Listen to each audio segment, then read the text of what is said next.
On the forgery! On the forgery indeed. Finals in Clopsies 2 vs 2, the Christmas Clopsy 2015. Last minute is the name, cheese is the game. That's my new catchphrase for the Clopsy. So just to let you know there. The pings are going down. But yes, Has been thrown. spawns have been picked, and welcome folks to the first final, and I should probably make sure I actually have PA sound on. There it is. Between the red team consisting of Oxide Ion and Pag Zankar, the team name escapes me. And they will be spawning on the south, going vehicles and bots, following that up with air and more vehicles, as you'd expect. They need to fight their way through the top bracket to get to here. So the team names were Oi Mate, the Cheeky, and Team Norge. And Team Norge in purple, consisting of Pag Klops and Pag Neptunio. Both players returned seemingly out of nowhere and have managed to fight their way to the finals in the Clopsy through the lower brackets, which is good to see, going vehicles and bots as well, following up with more bots, double air, vehicles, and lots of power in the back of their base. So, looking at how they will be playing this, I suspect we'll see them playing it similarly to how they played their last game that we saw. They'll be trying to push out, maybe aggressively, just not over-expanding early, but expanding at a good rate, maybe using this commander here to go forward a little bit. Likewise with the red team, but both of these teams incredibly good with the micros. We see there the Dance of the Docks, already trading off a few at the front. Purple winning out on that though. But both teams do have docks, which means that early docks pushes are not going to be as effective because you are going to have the docks to defend against the Faber snipes. But the thing is, will Purple's micro, like we saw last game, really come to fruition? Yeah, I see the radar there, and the docks coming around, but the bomber is there to intercept. Dodge number one. Dodge number one, dodge number two, and the bomber goes down. Well micro to the extent that the docks are actually able to defend themselves, take down that radar, and deny that power investment. But the docks are going up onto the plateau. Interesting. They were actually managed to sneak their fabs out so that they didn't lose that investment. Yeah. Notice how these teams are not using pelicans. Having said that, pelican. Whoops. 2 pelicans. One's already actually dropped to the other side. Managing to get up a Galata there. What do we see here but an Inferno drop in the making? Oh. Oh, two on their way. Where could they be hitting? What's at the back of the base there to hit hard? Power and 2 vehicle fabs. Are they going to be on their way now? Let's have a look. They are on their way. Here we go. One on the front though. Not moving quite yet. There we go, they're on their way now, but we're just looking at the front there. Docks coming in, possibly getting off some Faber kills, but not quite managing it. Coming around the back now as we see these Infernos coming in, as they know they've goaded all of the reinforcements to the front, including the Interceptors. They're not going to be in the right place to stop the Inferno drop. The Inferno drop succeeds! And there's the red ping saying, oh dear, we've got some Infernos in the back of our base. They're going to chew through some stuff. They're only going to take down a P-Gen that wasn't even finished yet. They should just stay there and chew through P-Gens. I don't think they necessarily want to push in too hard because there is a commander there.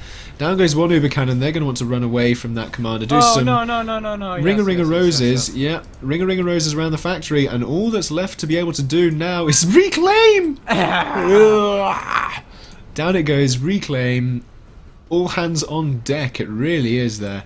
But well defended there by red team and well microed from purple to actually do that damage. 2 mechs and 3 P-Gens. And delaying red that is actually P-Gens. still ahead on power despite that, and along with that, T2 going down from purple. Actually, red, about the same time from both teams. That's good. I think they realise that, you know, we just need to get on this T2 bandwagon and just get it sorted. This is a slight concern, though. This clump of units here could do some damage. They will run into their commander if they go that way, though, but if they decide to bypass that and go straight up, they could find a hole there. Meanwhile, Red is actually managing to take the metal on both remote sides of the island. Yeah. And it might get shot down by some docks over here. And over here as well, another yeah, this tank force here by red could be starting to pick off some metal over there along with the fabric. But this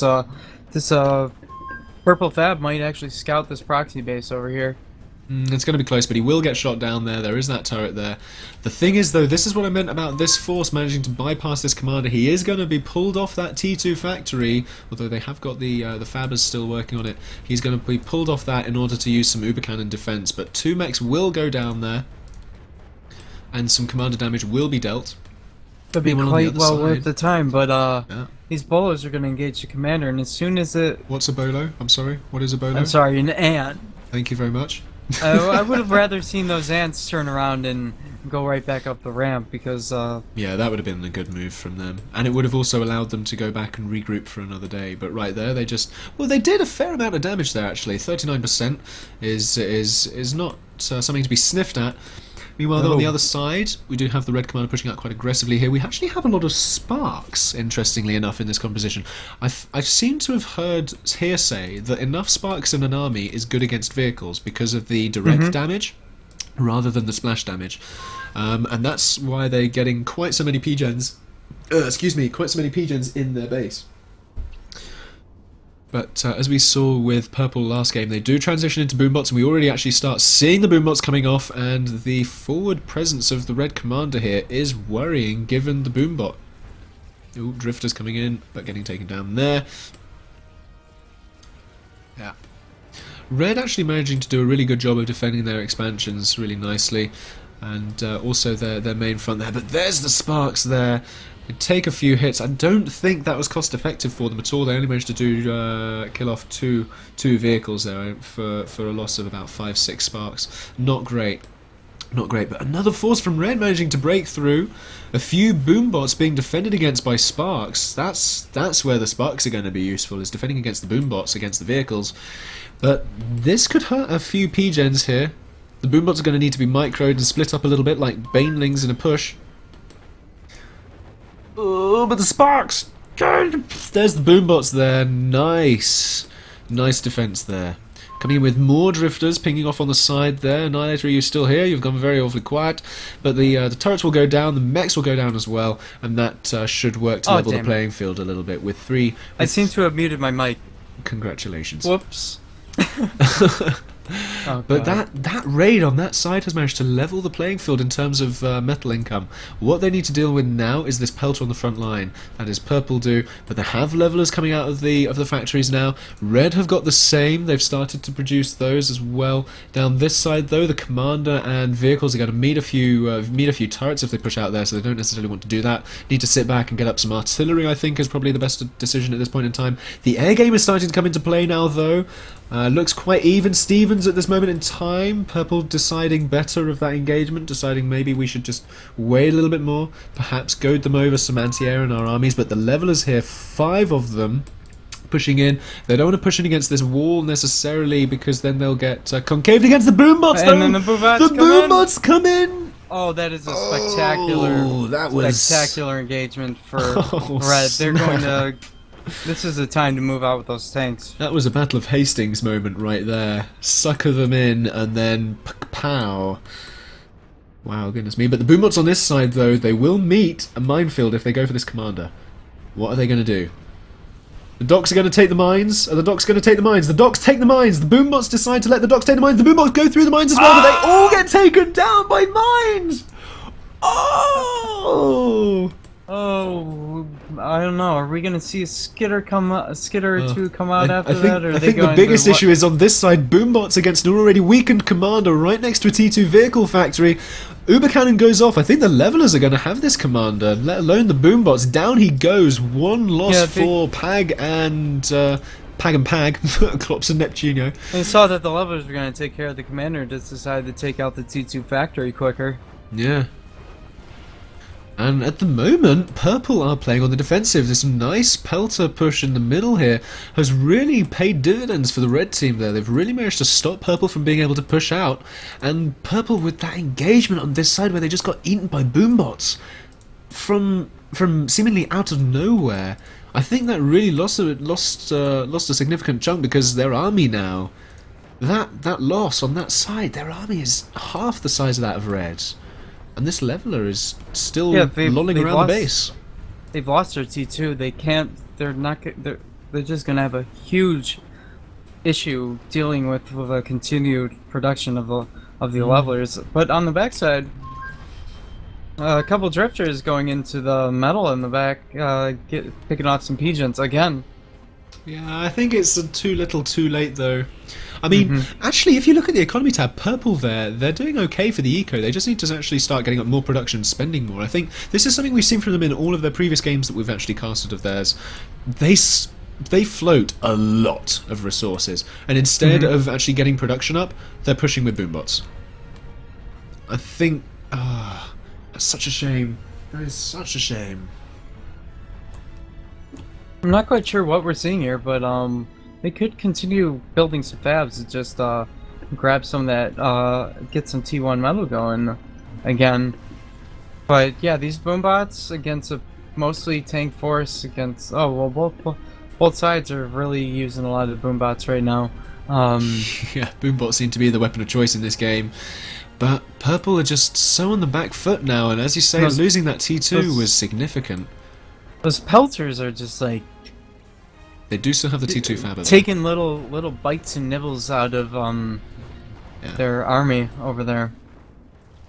And at this point again, they still just don't have the unit numbers to be able to combat Red at this point. Going back into the army tab yet again, still struggling there with the unit count, half the size, and the levelers are pushing into the mainstay of the economy. The T2 Faber, that is crucial. If that T2 Faber goes down, Purple will GG there and then, if not already, because of the amount of pressure they're under at this moment.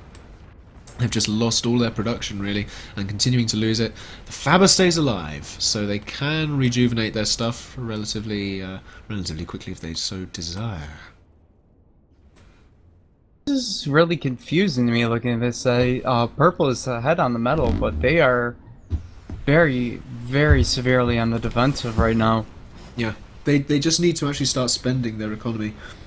They've had it for a long time now, they just need to spend it.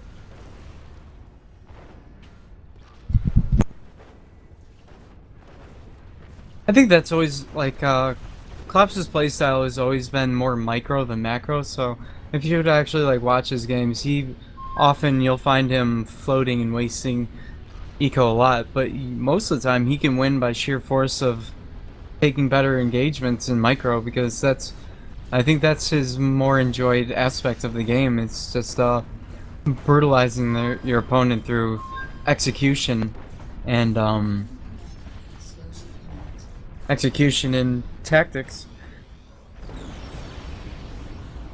GG's are called, and the commander explodes.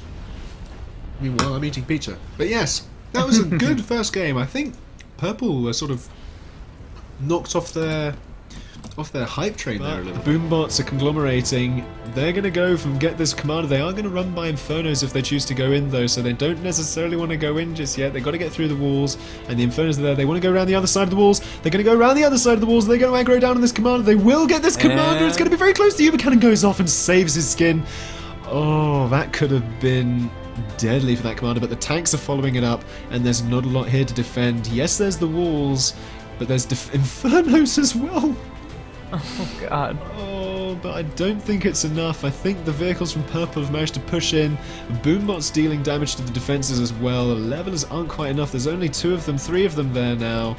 Commander taking some damage, but I must admit though, White are putting up one hell of a fight with this commander. He is not GGing at all. He's saying, if you want to kill me...